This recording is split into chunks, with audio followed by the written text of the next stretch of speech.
تبارك الذي نزل الفرقان على عبده ليكون للعالمين نذيرا۔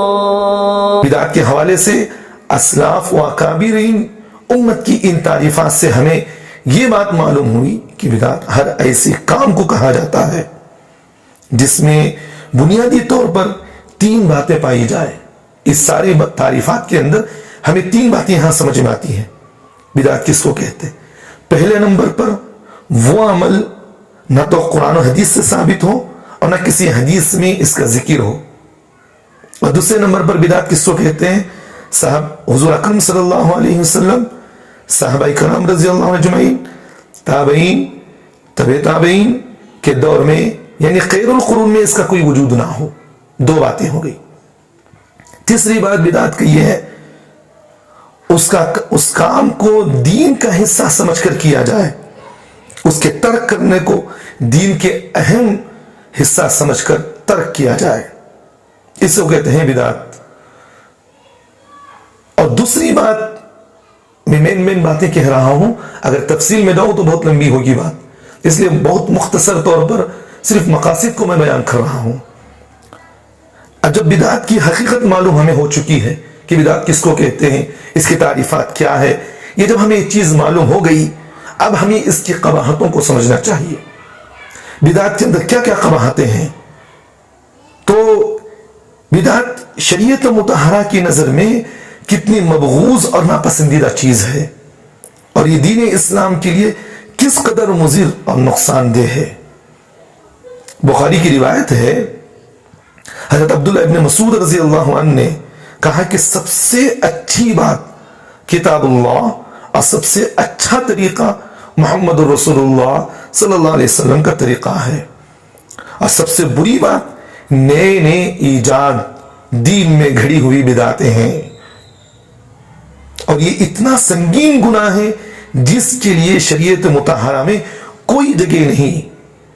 بدعت کا ایجاد کرنا ایسا ہی ہے جیسا کہ دین اسلام کی بنیادوں کو کھوکھلا کر کے منہدم کر دینا، اور بدعت ایک ایسا گھنونا جرم ہے جس کی وجہ سے بدعتی کے اعمال ضائع ہو جاتے ہیں، پھر اس کی نہ نمازیں اور روزے قبول ہوتے ہیں، نہ حج و عمرہ قبول ہوتا ہے، حتیٰ کہ کوئی فرض نفل عمل بھی اللہ کے یہاں قابل قبول نہیں رہتا۔ وہ جرت کے ساتھ بھی جملہ کہہ رہا ہوں، اور آگے میں کہتا آگے یہ بات ہے، بلکہ بسا اوقات بدعتی دین اور ایمان ہی سے خارج ہو جاتا ہے وہ۔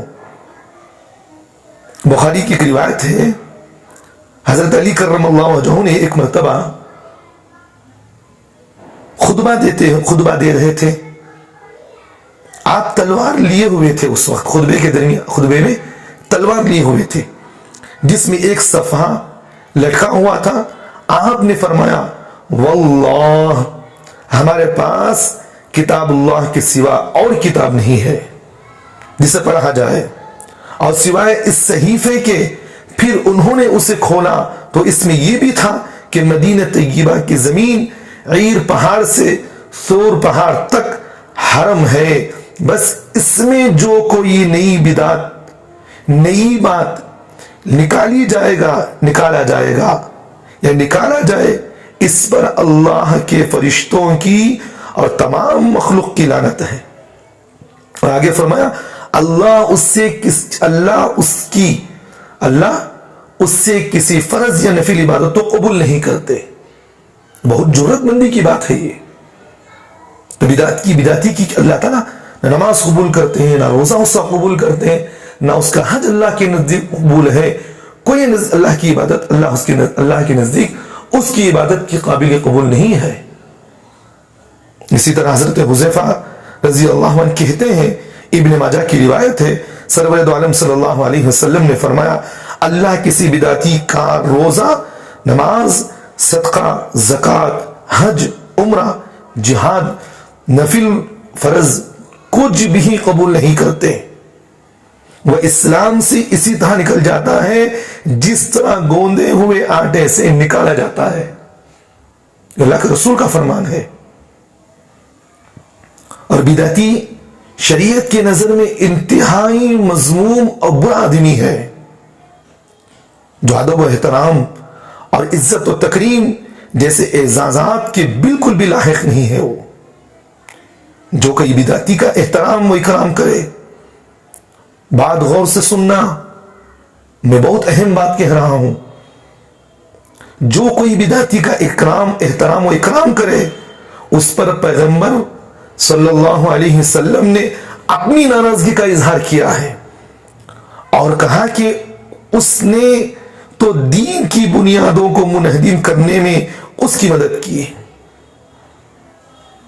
جیسا کہ شعب الایمان کے اندر ایک روایت ہے، حضرت ابراہیم ابن میسرہ رضی اللہ مرسلن روایت کرتے ہیں، رسول اللہ صلی اللہ علیہ وسلم نے ارشاد فرمایا، جس شخص نے کسی بدعتی کی تعظیم و توقیر کی اس نے اسلام کے گرانے پر اس کی مدد و اعانت کی. اللہم احفظنا اللہم احفظنا. بدعت اتنی منحوس چیز ہے کہ آدمی کے دل سے سنت کی عظمت کو کم تر کر دیتی ہے، ایمانی نور سلب کر لیتی ہے. اسی نحوست کے زیر اثر بدعتی کو زندگی میں کبھی بھی توبے کی توفیق نہیں ہوتی، اور ہوگی بھی تو کیسے؟ کیونکہ کوئی بھی بدعتی اس بدعت کو برا ہرگز نہیں سمجھتا، بلکہ وہ تو اس کو کار ثواب سمجھتا ہے، زندگی بھر اس میں ملوث رہتا ہے اور اسی خوش فہمی میں رہتا ہے کہ میں نیک عمل کر رہا ہوں، حالانکہ وہ عمل اللہ اور اس کے رسول کی نگاہ میں مردود اور دھتکارا ہوا ہوتا ہے. بخاری کی ایک روایت ہے، حضرت اما عائشہ صدیقہ رضی اللہ عنہ فرماتی ہیں کہ رسول اللہ صلی اللہ علیہ وسلم نے فرمایا، جس نے ہمارے دین میں کوئی ایسی نئی چیز نکالی جو اس میں نہیں تھی وہ مردود ہے. اس سے بڑی محرومی اور کیا ہو سکتی ہے کہ آدمی کو پیغمبر کے شفاعت سے محروم کر دیا جائے. قیامت میں بدعتی کی سفارش نہیں ہو، اللہ تعالیٰ کے رسول صلی اللہ علیہ وسلم سفارش نہیں فرمائیں گے اس کی. بروز قیامت جب ہر شخص نفسی کے عالم میں ہوگا، کوئی کسی کی جانب متوجہ دینے کے لیے بھی تیار نہیں ہوگا، ایسے وقت میں اگر کوئی ذات مرجو اور ماوا ہوگی تو وہ شفیع محترم رحمت دو عالم صلی اللہ علیہ وسلم کی ذات گرامی ہوگی. لیکن حوض کوثر پر جب بدعتی آئے گا تو نبی علیہ السلام بھی اسے دھتکار دیں گے. پھر کہا جائے گا، پھر کہاں ٹھکانہ اس کے لیے ملے گا بتاؤ مجھے؟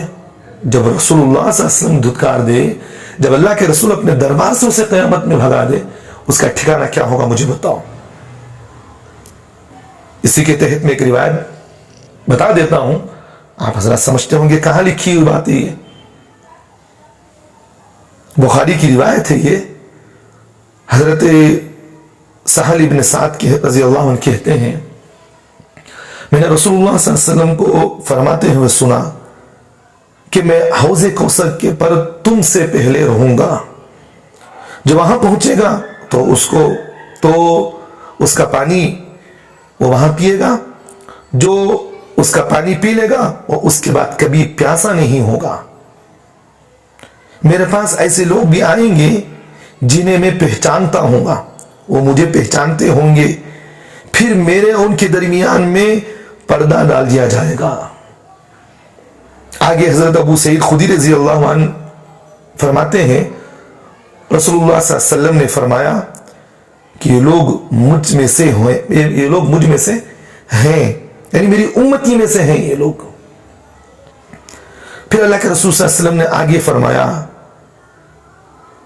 اس وقت کہا جائے گا نبی علیہ الصلوۃ والسلام سے، اس وقت کہا جائے گا کہ آپ کو معلوم نہیں، اللہ کے رسول پوچھیں گے اس وقت، کیوں بھی ان لوگوں کے درمیان کیوں پردہ ڈال دیا گیا ہے، کیوں ان کو پانی پینے کی اجازت نہیں دی جاتی؟ تو اس وقت فرشتے اللہ کے رسول سے کہیں گے آپ کو معلوم نہیں کہ آپ کے بعد انہوں نے کیا تبدیلیاں کر دی تھی. میں کہوں گا کہ دور ہو جاؤ ان کے لیے جنہوں نے میرے بعد دین میں تبدیلیاں کر دی تھی. کتنی بڑی خسارے کی بات ہے. اس لیے ہم تمام کے لیے ضروری ہے کہ ہر طریقے کی بدعت کو، خرافات کو، ہر چیز سے ہمیں امت کو روکنا ہے. ہر چیز سے ہمیں روکنا ہے.